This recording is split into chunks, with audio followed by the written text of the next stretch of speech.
Imagine being a resident in some city in Minnesota and you need police assistance right away, but your neighborhood has a lot of Somali refugees living in it. You call the police show up and ignore you. You know why? Because you're not a Somali refugee. There's a deputy sheriff working in Minnesota who just told us and the rest of the world that he came here as a refugee and he was hired as a deputy sheriff to serve the Somali community at home, which is the United States, and abroad. Have a look at this. markaan haddaan askarnahay Soomaaliyeed ininka aynu shaqeynaa habeenii maalmo ininka aynu taaganahay fahanteen horta sida ogtihiin ba wadankan anaga qaxootiyan imaanay askar Soomaaliya ma jirin marka hadda anaga markiina la haygareeyay waxay noqotay inaan dadkeena u shaqeyno dadkii dhaqankii ma fahmeynaa luqadii ma fahmeynaa culture-kii ma fahmeynaa marka qofka kale ma taqaana ajnabiga abadaanka iyo anaga kala duwanahay because qofka gaabkii waxa we build that bridge kaas ma fahantay marka insha Allah waa mahadsantiin again ogaada askari kasta oo Soomaaliya dalka iyo dabadaba ininku inii shaqeeyaa habeenkii marka hurudaan iyo marka ma taqaana achieftaanba ininka inii taaganahay oo markaan haddaan askarnahay Soomaaliyeed ininka inii shaqeynaa habeenii maalmo ininka inii taaganahay fahanteen. How would anyone feel safe with that man driving a patrol car? He is telling the residents in whatever county in Minnesota he serves that if they are anything other than a Somali, they're going to have to wait for help because he is there to serve the Somalis.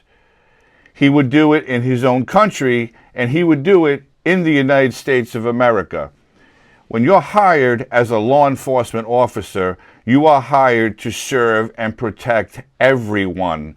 No matter what race you are, no matter what language you speak, no matter what color your skin is or what neighborhood you live in.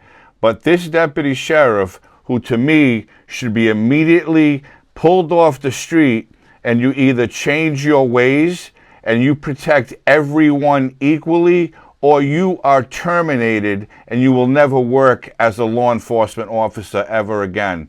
That right there is a disgrace and an absolute kick in the ass to every hard-working police officer and deputy sheriff in this country.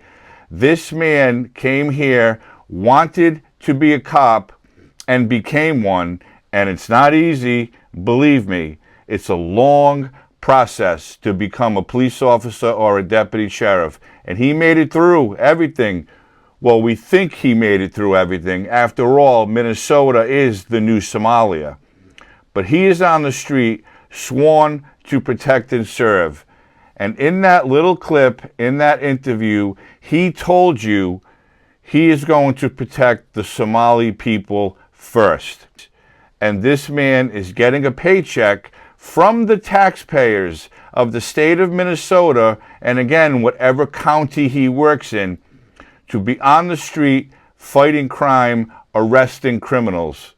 If a Somali breaks the law, chances are he's going to let them go also because he's there to protect them. So of course he doesn't want them to go to jail. He doesn't want them to have to go to court and deal with all of that. No, he's going to protect them.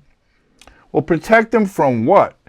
Are you going to allow them to commit crimes? Is that what you're telling us? If a Somali refugee commits a crime against someone of another ethnicity, are you going to arrest the other person and blame them if your Somali refugee compadre, if you will, says he started it first, or he stole from me, or he hit my car, or whatever? That's what all of that sounds like to me. But this man, he only took the job to protect his countrymen. And again, to me, that says, I'm going to take care of you. Don't worry about it.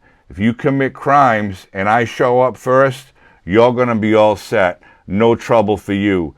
This is the problem with democratic politics. This is the problem with Ilhan Omar. This is the problem with Tim Walz and the other Somali politicians in Minnesota who are allowing this to happen. People should be outraged.